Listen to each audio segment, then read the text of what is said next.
Hey, you want to see something really scary? What's your favorite scary movie?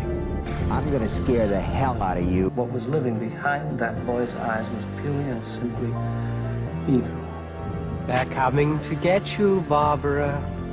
When there's no more room in hell, the dead will walk here. What's blood for, if not for shedding? Welcome to Fright Night. Happy Halloween! Yay! Welcome to Jump Scare. I'm Betty. And I'm Shad, of course. And this week, we watched Trick or Treat, 1986.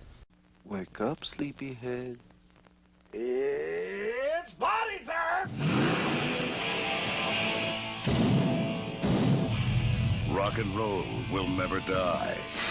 At least not this Halloween. You've heard of raising spirits from the dead by incantations, right? Yes. I did that by playing the record backwards. You're kidding. Sammi Curr. He's a rock and roll nightmare. I am a big fan of yours. I've got all your records. Shut up! You're the bait. The bait is you. This message is meant for me. How can you listen to this stuff?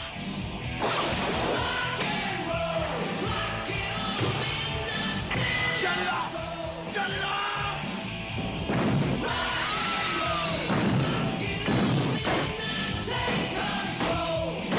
What have you done to your stereo? I wanted a new one. Sammi Curr.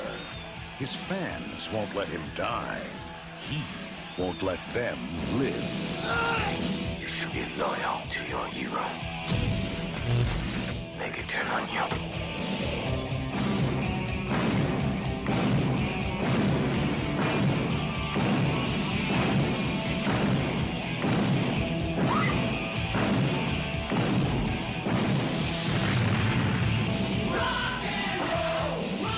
Trick or treat.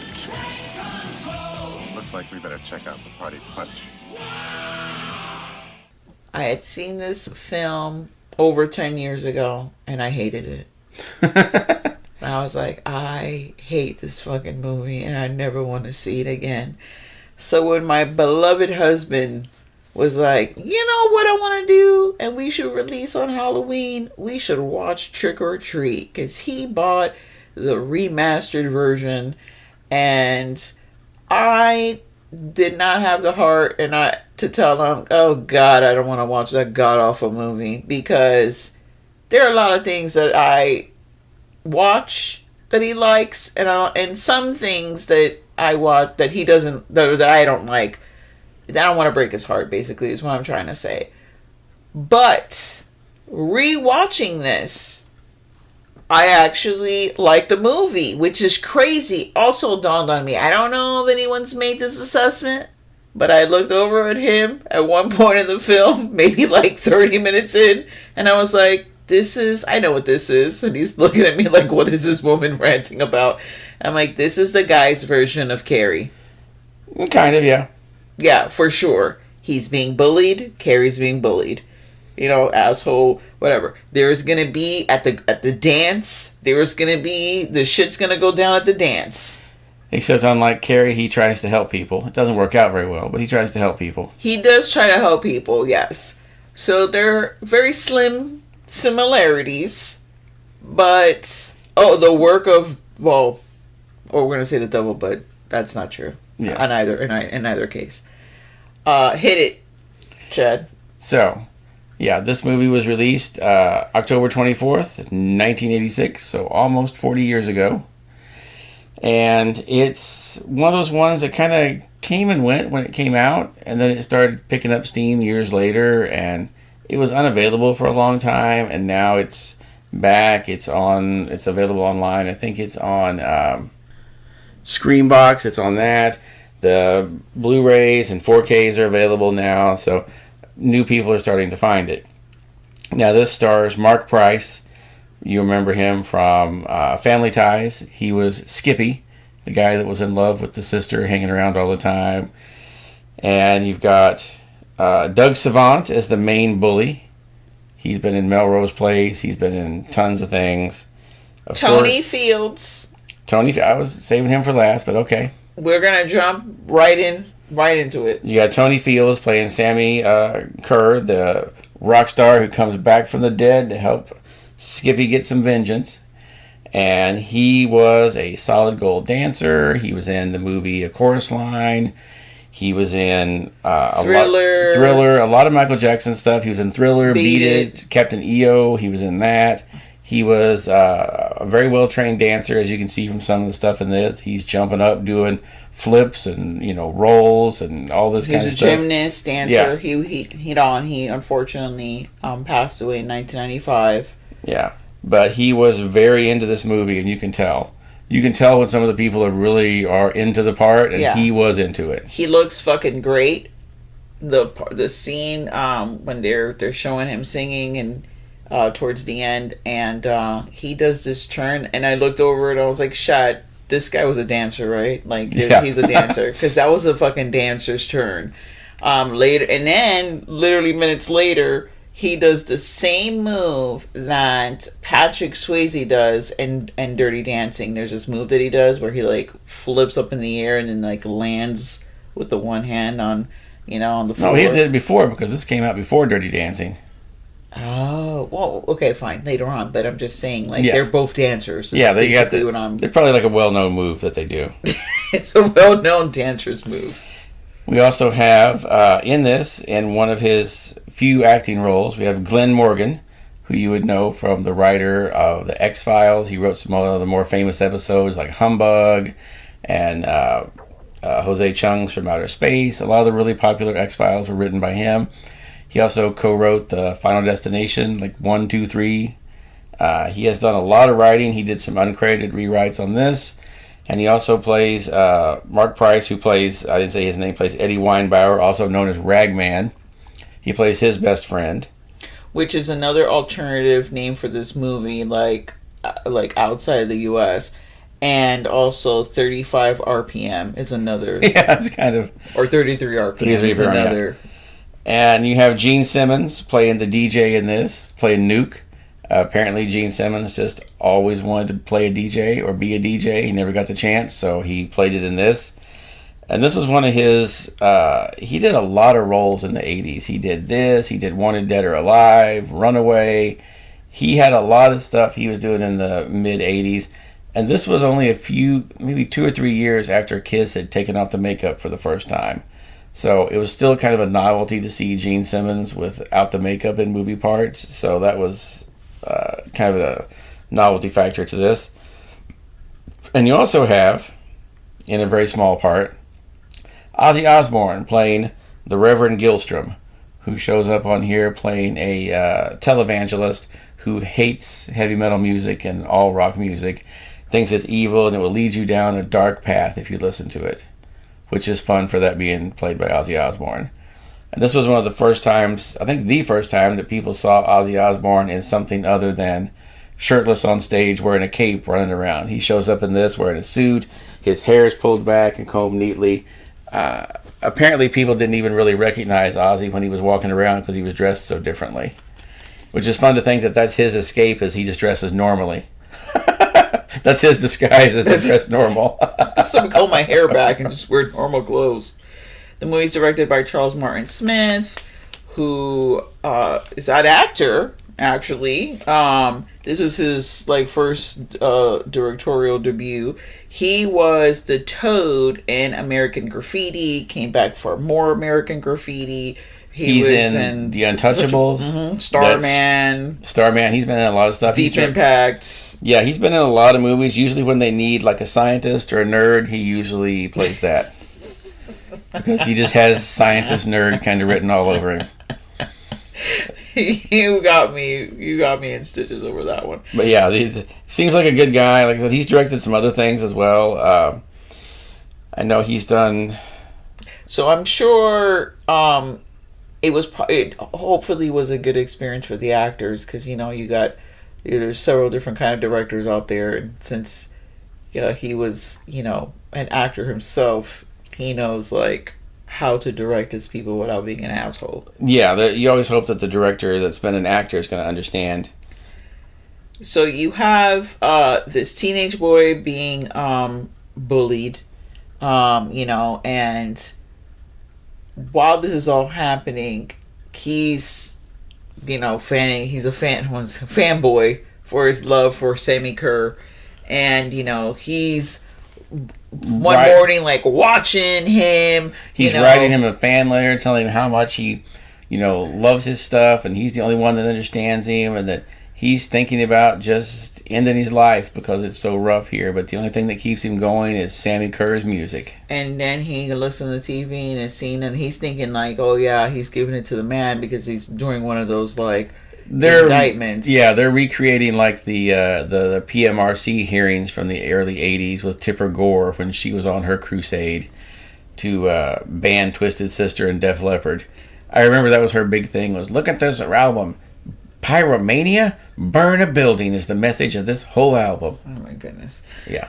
So then he's very excited watching this and seeing his idol fight the man, and he's telling the man to go fuck themselves in a nice manner.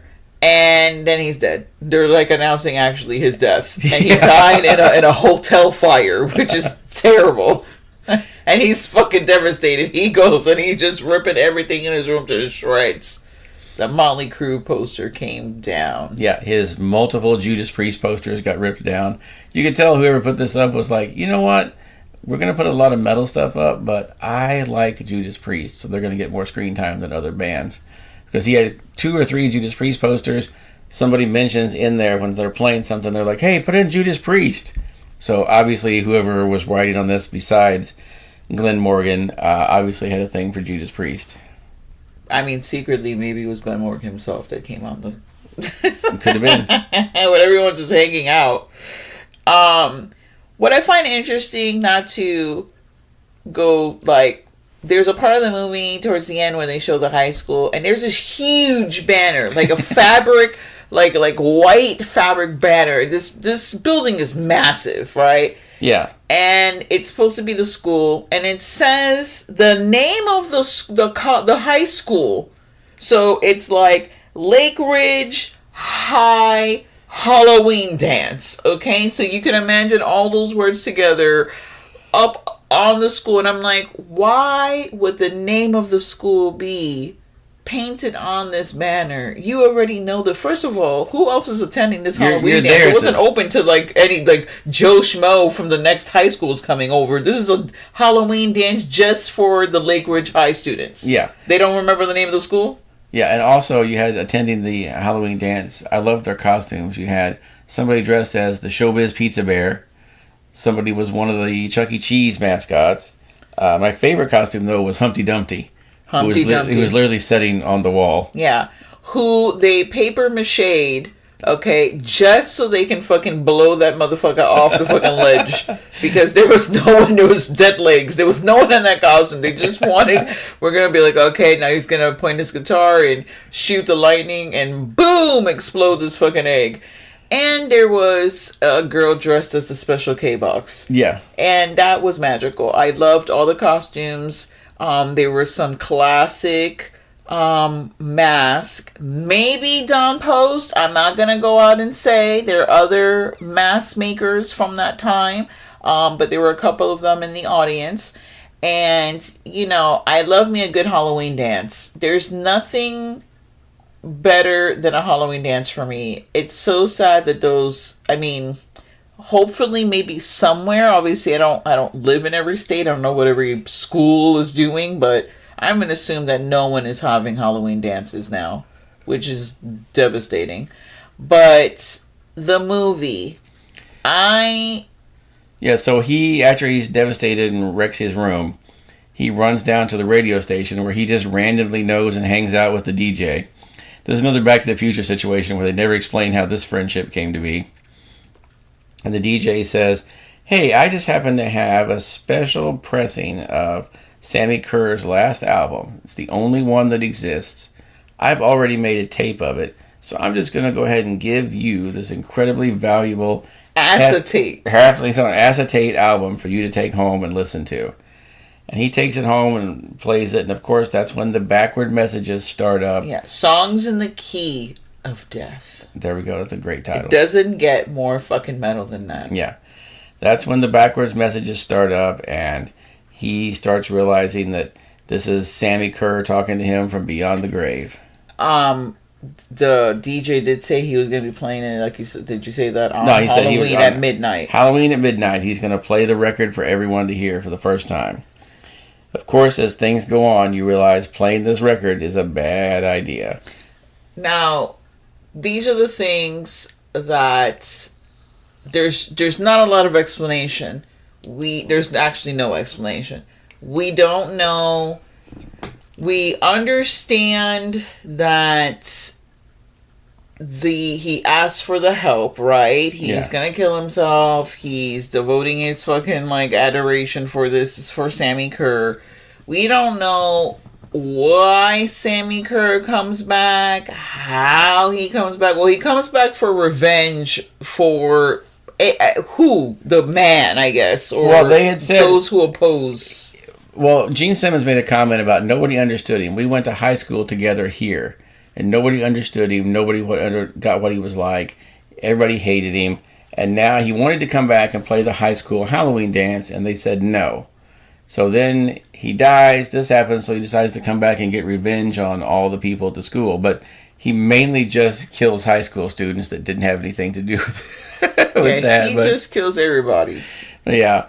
Oh, by the way, one of the guitarists in the band that initially starts playing and then Sammi Curr comes in and takes over is Kevin Yeager, who, did effects for Tales from the Crypt and all that throughout the years. So there's a few more people that pop up in this. There's a monster effect in here that was done by Alec Gillis and Tom Woodruff that worked on Aliens and Pumpkinhead and all that over the years. So there's a lot of people involved in this. This is one of those ones that everybody worked on it, but it doesn't get talked about a lot. It's one of everybody's early projects. Yeah, that's why I didn't like the movie the first time around, but I can appreciate it more because just watching it a second time, I'm like, okay, it has its flaws, but maybe not everything needs to be explained, and I'm gonna just live with it. Well, you got to remember, in the 80s, besides this PMRC shit where they're trying to ban all the albums and all the people need to be, taken off the air and nobody needs to be listening to Twisted Sister or any of this. You had Frank Zappa up there yelling at Congress, and there was also the whole satanic panic was going on during this time period where everybody was like, oh no, all these records, you listen to them backwards, the devil's coming for you. There's hidden messages. Ozzy Osbourne was being sued around this time that his song Suicide Solution had hidden messages that caused people to kill themselves. Judas Priest got sued a few years after this because their music supposedly had hidden messages to kill yourself. There was all these things going on where people were like, this rock and this heavy metal music is out of control. These guys are leading you down the path to hell. In my hometown, there was a murder that happened, and they all had album covers on their notebooks drawn, and they had drawn Iron Maiden symbols and stuff, and people are like, well, obviously these people turned to murder when they listened to this music. It's like, really? No, that's not it. But it was a big deal with all the demonic influences of stuff in the 80s, and this movie was kind of playing into that and going, okay, some of that's real. You should probably be worried because some of that is real. But, and then the same thing, the kid in this, and he's picked on, everybody hates him because he listens to heavy metal. Who listens to that? That stuff's just loud, banging noise. Everybody hates it, and they pick on him for it a lot. Yeah, it was giving me the Valley Girl vibes with Nicolas Cage being the punk guy with his friend, and then he's, in the valley where everyone's totally in tubular and eating fucking sushi with their pastel colored bullshit, and they were the outcasts. They were no, what's up? So that gave me the same kind of vibes. This was filmed in Wilmington, South Carolina, or is it North Carolina? I forget, but one of the Carolinas. Wherever Wilmington's at. I think it was North Carolina, but yeah, it is North Carolina. Sorry. but I'm sure like the small towns like that, it looks like a very small town. So it's very believable to me that everybody in this town would hate the 1 or 2 kids that are into heavy metal in the high school. I'm surprised that they showed the mom at all, because on a lot of these films, I mean, there's no parent involvement. Yeah. She does make an appearance, like in Brain Scan. There's like... Yeah. They never show the parents in They that. never show the parent, and I think the dad is like, he's overseas or he's on whatever. The mom died in an accident, Yeah. and then the dad's overseas, never seen throughout the entire movie. Yeah, so it was surprising to see a parent, even though she didn't really do much parenting. The part that blew my mind was when she walked into his room and is looking out at his stuff. The way that she's looking at everything, it's like she had seen it for the first time. Like, where have you been? Let's just assume the kid's like 16, 17 years old, right? He got into this, who knows, but where have you been the last like 3 years? You know what I mean? Like, have you not gone into his room? Now, I can only imagine, no offense to boys and men and my husband, but I'm sure going into a teenage boy's room stank, okay? Real bad. All kinds of smells. And then the other part that killed me, and then I love how, like, on the nose things are. He's like, the keys are in the pants, okay? He sends the girl up to the room. They don't even show the room yet, okay? I'm like, yeah, so she gonna be there looking for that for a long time, because she gonna go in that room and there's gonna be fucking like 29 pants all over the floor. Cut to, they show her, there's like freaking 5 pairs of pants thrown on the bed, all different colors. She's picking every fucking pocket, can't find a goddamn key in there. And I'm just like, yo, they got that. That seems that's factual. Accurate. That's definitely And you know accurate. what I enjoyed about this is one of the things I hate in movies in the 80s and the 90s is when they show people with posters up, the posters are always at crazy angles. The posters are always sideways? Crooked and sideways, and there's posters on top of other posters cutting off some of the images. Because kids aren't going to put the posters straight. This one, the posters are all very neatly aligned with everything. I'm like, okay, that would make sense. I hated that where the poster's like crooked and something's covering up. Maybe they couldn't show all the posters, so that's how they did it, but it became a whole trend where everything looked like someone just closed their eyes and was just sticking posters on the wall, however. It was pin the tail on the donkey? Yeah. That's how they did the posters, is what it looked like. Pin the poster on the wall. However, which way. For the ones that are covered, yes, I'm sure that was a thing. But for the ones that are just, they're just visible, like you can see everything. Yeah, I don't get what the hell that's about. And it's like to a sign.